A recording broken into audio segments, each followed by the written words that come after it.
Welcome to Women Inspired. I'm your host, Linda Ugelow, and today we're going to take an inside look on how entrepreneurs, changemakers, artists, and healers take their dreams and put them into action. My guest is Deanna Coyle. Deanna Yes. Coyle. Deanna Coyle. Yes.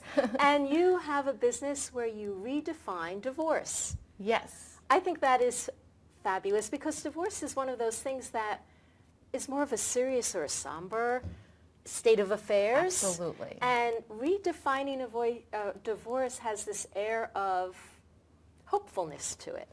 Right. Absolutely. So tell me a little bit about your business. What is it called? Yes. So the name of our business is Vesta Redefine and Reboot.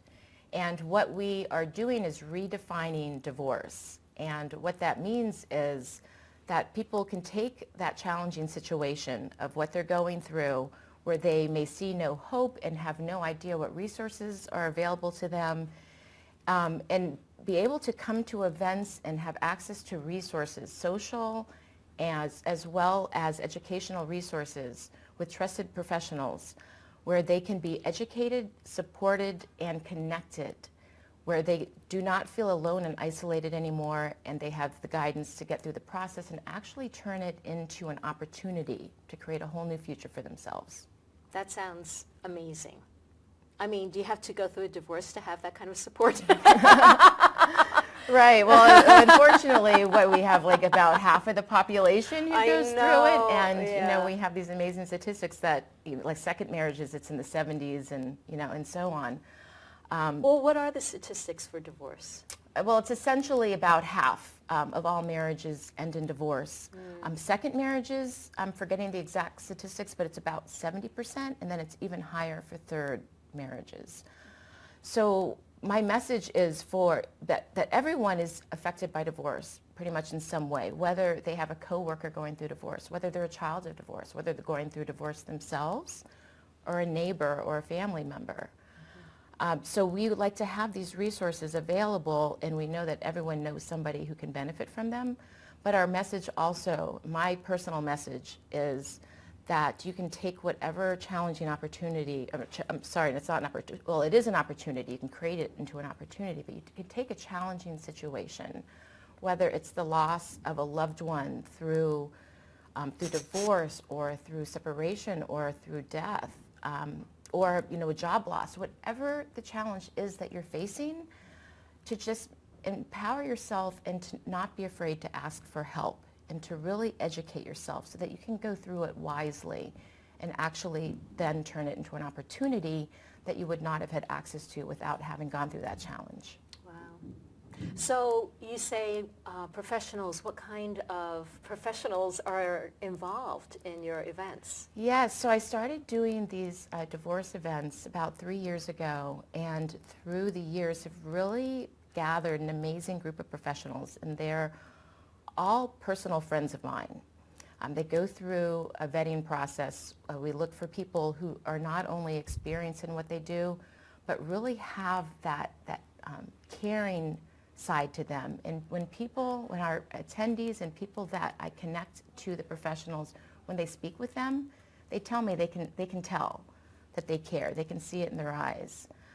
And the professionals cover all areas, anything that somebody could need, whether it's considering divorce, actually going through the process, or it could be 5 to 10 years afterwards. So of course legal, divorce attorneys, estate planning attorneys, financial professionals. I mean, those all are key pretty much any stage of the process. Right. But we also go into personal and family matters. So we connect people with, and we also have events that educate people in nutrition and fitness and parenting, fashion styling, just any stage of what somebody's going through where they could use guidance to really move forward to create the life that they really want for themselves and for their children. Yeah, I mean, that's so interesting that you have all of these other support services, because I would think that when you go through this kind of situation, that your ego takes a big blow. Your sense of self-worth takes a big blow. Absolutely. And so everything is a little harder. You just don't have the same kind of self-esteem. really, really, that's really hitting the point, right on the head that when you're going through something like that, one of the main things is generally the person that you have been closest to and have trusted the most, all of a sudden is your adversary. And so not only is that person, the person that you knew essentially not there for you, but you're still dealing with this other person in this adversarial situation, and your trust is gone. So how are people going to come to an event or be connected with a divorce attorney or be connected with someone and really trust that that person has their best interests at heart? Mm-hmm. Yeah. What a service. So your life must have been touched by divorce. It was so touched by divorce. And that is really what led me to create these programs. So I'm divorced myself. And my parents, both of my parents were divorced. And You mean more than just to each other?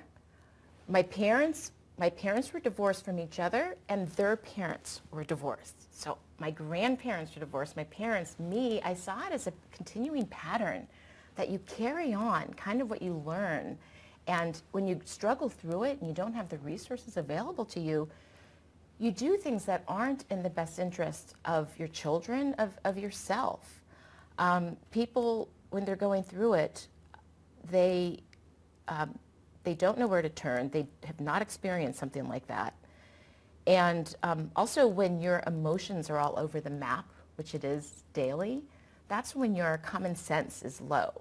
And so people make these decisions in the heat of the moment, or just trying to get through it as quickly as they can or as best they can without really educating and empowering themselves. And they make decisions that last not only the rest of their life, but can go on through generations. Wow. Yeah. So I have a big vested interest in it. And all the professionals that are a part of our group have the same passion. They all have a personal experience that causes them to give of themselves and their time to make a difference. So most of them have either gone through divorce themselves or a child of divorce, or in my case, even, both situations. But everyone's been affected. So you said a word in just now, vested interest. And then I'm thinking about the name of your company, Vesta. How did you come to that? That's amazing, because I do see that tie there, and that's not actually how we came up with the name. So Vesta means, it's in growth. In Roman mythology, it means keeper of family, hearth, and home. Oh. And that is essentially what we do. And it also means, not to get into specifics, but just quickly, it is this also the name of the second largest asteroid in the solar system. And it means bringing someone's true essence and their full potential into being. And that's what we do. That's beautiful. But yes, in being invested, we're invested in them, they're invested in their own future. That's great. That gives me another. Well, I feel inspired. Thank you. That's great. So, okay, I want to unpack this a little bit. Yes. So, you have your own story of divorce. I'm presuming that it was through that experience that you created this work. Oh, absolutely. Can you just kind of briefly paint that picture for us of how one led to the next? Absolutely, yes. And, at all our events, we hand out pamphlets that have flyers for upcoming events, and it has useful information in there. And it also has my own story, and I've also posted it as a blog on Huffington Post. And it's called Transforming Divorce, Memoir of a People-Pleasing Divorcee.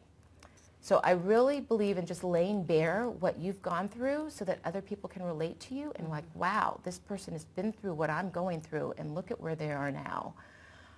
So my own experience of going through it, I had given up a career that I'd worked forever to attain. I was a securities analyst working on Wall Street, making money I never dreamed of making. and ended up meeting my husband, now ex-husband, on Wall Street. And once we started having a family, really seeing how tough it was to try to do everything. So I gave up my career, as a lot of people do, whether it's the husband or the wife, or, you know, a same-sex marriage, you know, wife or wife, husband or husband.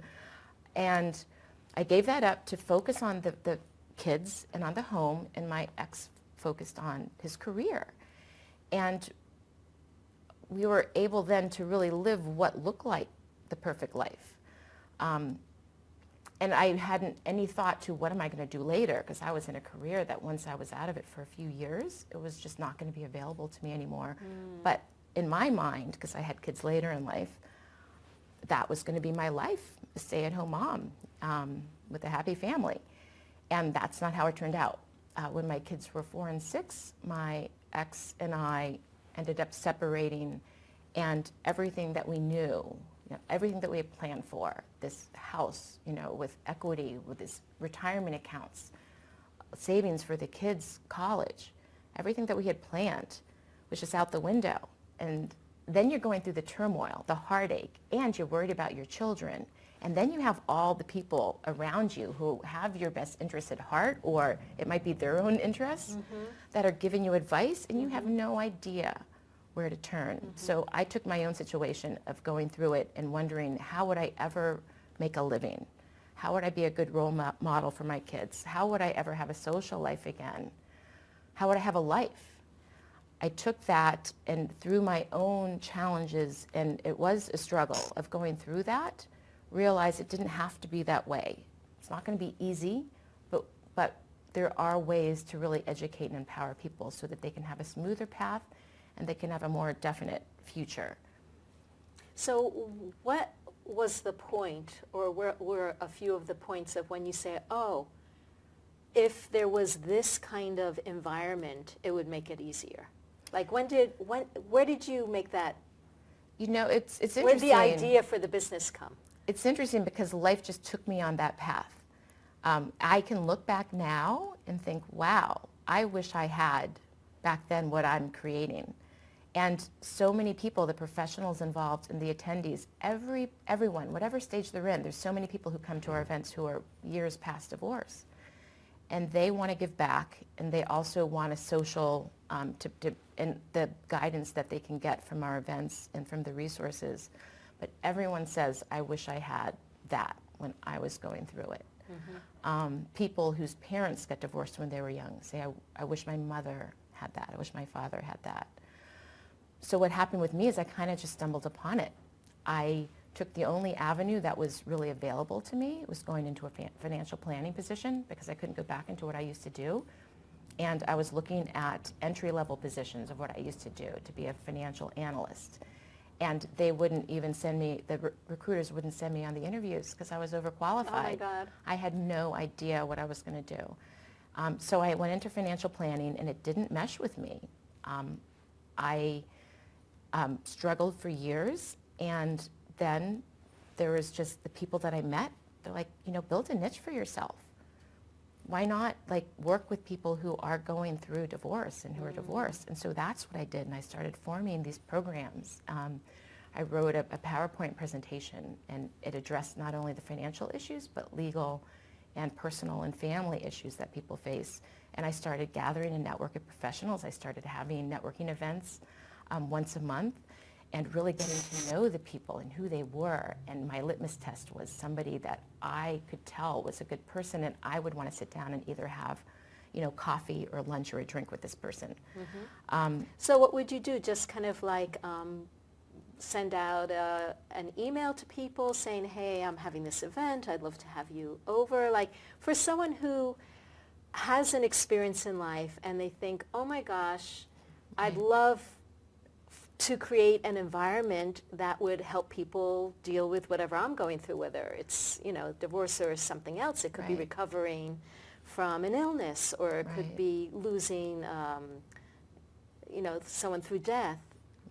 And they think, oh, you know, a lot of people might not realize that they could actually create a business helping people by doing what you do. So I'm wondering, how would one go about? So Like, what I would recommend is just really being out there with your story and meeting as many people as possible and talking with people, because everyone knows someone who's going to be like a benefit to you, and you can be a benefit to them as well.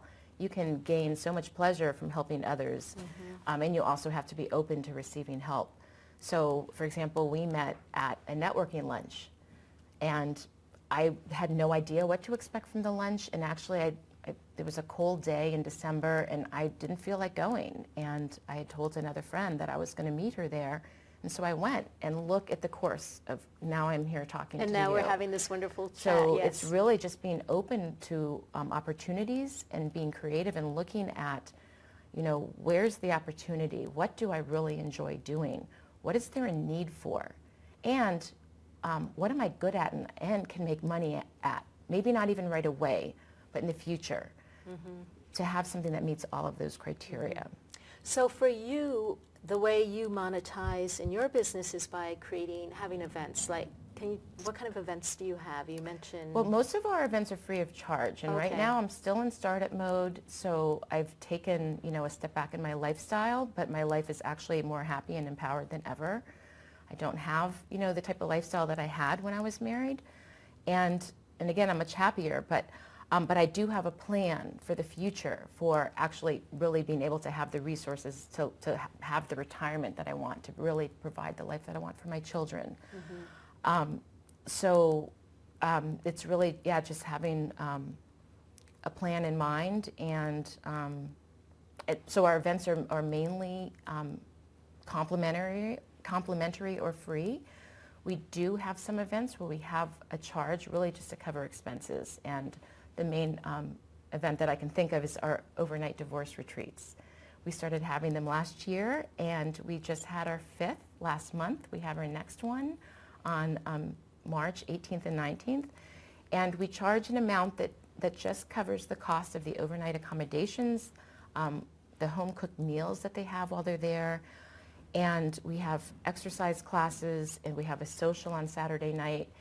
And then we have a lot of discussion groups, and the professionals all donate their time. So Wow. that's how we're able to keep the costs low. Wow. So right now I'm not in a position where I'm really monetizing what I'm doing, but there's a plan for the future, which is going to be rolled out soon. That's great. So it sounds like you've created an incredible foundation for the business, Yes. and sounds incredibly fulfilling. So where are you, like, in the divorce stage, with your family and yourself? Like, where have you landed at the moment? Yeah, so it was 8.5 years ago that my ex and I separated, and it took us 3 years to get divorced. And it was a long, painful, emotionally draining, incredibly financially draining process, and didn't have to be that way. And after that, once we settled, came to an agreement, and we're no longer adversaries, in court and having attorneys represent us, we were able to really join together and co-parent our children. And then a few years into it, we had another situation where we ended up back in court, and that brought us back to that place. And that was just last year.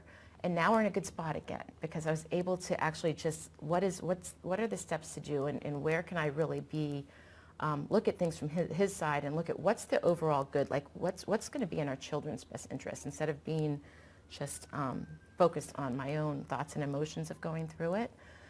So now I'm in an amazing place, and still utilizing the resources of all the professionals, like the nutritionists. Like, that's something that someone can use at any point in their time. A parent coach, whether you're getting divorced or whether you're already divorced, whatever stage, there's going to be, challenges. And how do I really talk to my children and really, see things from their point of view and really empower them, as opposed to just, being the finger that shakes at them and tells them what to do. Fitness, that's something that is always important. And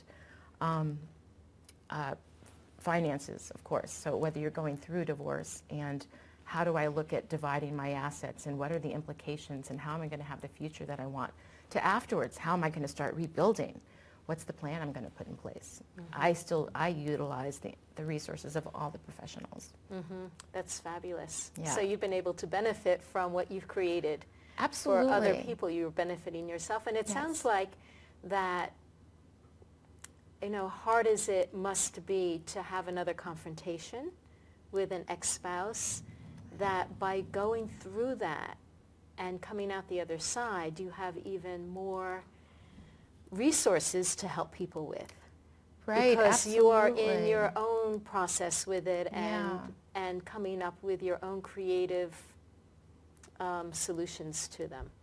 Yeah, that's really true. That I went through it, and and then it's not just smooth sailing afterwards, and life just isn't that way. Yes. The thing is, what I learned and that made me stronger going through the whole process is now I know there's going to be challenges that come up all the time. But instead of, just pretending it's not happening or just making rash decisions, I look at the situation, I talk to people, I get support, and I approach it step by step. And it sounds like when you know you have that kind of resource and community around you, Yes. when a challenge comes up, you don't feel like, oh my God, this is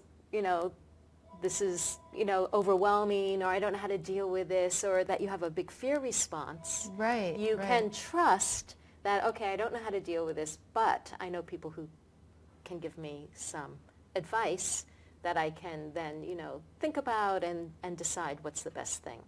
Absolutely. Yeah. Right. And just knowing from own experience that the way I look at this, I can look at it as, something that's devastating that I'll never recover from, or I can look at it as it's going to be challenging, but I know I can get through it and the future will be even brighter. Mm-hmm. So these are like skills for life. Absolutely. Yeah. Yes, it's totally changed who I am and how I'm able to be out there in the world helping other people instead of being focused on my inner thoughts and what's comfortable for me. Yeah, yeah. So as you've been building up your business, how many people are involved in it?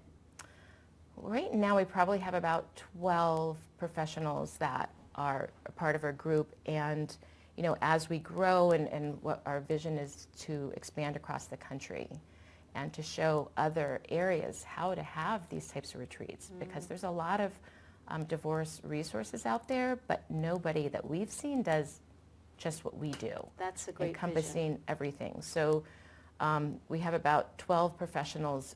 We cover all different categories, and as we grow, we'll be looking for additional professionals who really share our vision, and we have a vetting process for them to really make sure they're the right fit, that it's the right fit for them, and that they're the right fit for us, and especially for the people that are going through divorce or divorced. Right, right. So as you've been building this up, what's a challenge, or what are some of the challenges that come up for you, just as building a company? Yeah, there's so many challenges, and it's not that, I can think of like one just main challenge. I think there's challenges that happen every day, and you never know what's going to happen, and you don't have the security, of a desk job and a steady paycheck. But what you have is your vision and what you're committed to, and knowing that you can work through whatever challenge there is, and there is a solution, and you may try something and it doesn't work, but that just means that way didn't work, and now I know that way doesn't work, so now, I have, fewer things to try, and I'll eventually find the one that works. Mm-hmm. That's a Right? great attitude, yeah. Yeah. And speaking of attitudes, Oh, I yes. have a box here Oh, with awesome. different cards in it, and I'd love for Okay. you to pick one out and see what it brings up to you Okay. in your business or your life, and just kind of like you can riff on it for a couple of minutes. Cool. Well, this Yeah. is very exciting, Yeah. so I'm not going to peek. Let's see. Compassion. I love that. And actually, I was just listening to a Brene Brown audio tape where she talks about compassion, and it's so important in life, in your personal life, but also in what you're up to. out in the world and what you're building, to really have compassion for others. And it's not looking at things from your viewpoint of what they're going through, but really getting over there with them and experiencing what it is for them in their shoes. And I think this, if everybody employed this, the world would be a different place. And if people employed it in divorce, you can have compassion for your spouse, your ex-spouse. You may not like some of the things they do or what they did. You may not forget it, but you can forgive. And that's actually giving compassion to yourself, because that's going to allow you to move on. And it's also going to benefit your children. So compassion is just really being mindful of others, what they're going through, knowing that there's a different viewpoint from your own and that both are equally valid, to not lose sight of compassion for yourself as well, because that's incredibly important. But I love that. Oh, great. Yeah, that was a perfect one. Wonderful. So how can people find you if they want to come to one of your retreats, or Yes. they have a friend who they think would love to? Absolutely. How do they get in touch with you? Yes, so our website is Join Vesta, so that's Join, V as in Victor, ESTA.com. And if they scroll down to the bottom, there's contact information. It's actually my personal cell number and my email address. And I have people calling me, texting me, emailing me all the time. Some people, and I'm lucky enough that people are able to find me now, even by Googling, because there's nothing that I love more than being able to talk with someone who I've never met, but being able to relate to what they're going through and having them realize they're not alone and someone cares. There's also a form where they can fill something out, and they could say, this is an area that I would like support in, and they could submit it. That sounds fantastic. Yeah. Oh, and also the same website, if they go to the events tab, there's a calendar, and then they can click on any event, and it will bring up the description of the event and actually a link for them to right there register for the event. Oh, Yeah, fabulous. I want to make it as easy as possible for people. Fabulous. Well, thank you so much for Thank you, coming on. Linda. This was a great conversation It was with you. I wonderful. loved, hearing all the inspiring things you're doing to help make people's lives better. It's a wonderful thing to be able to do. Thank you. So thanks for coming to the show today, and I will see you in the next episode. Oh, oh, oh, oh.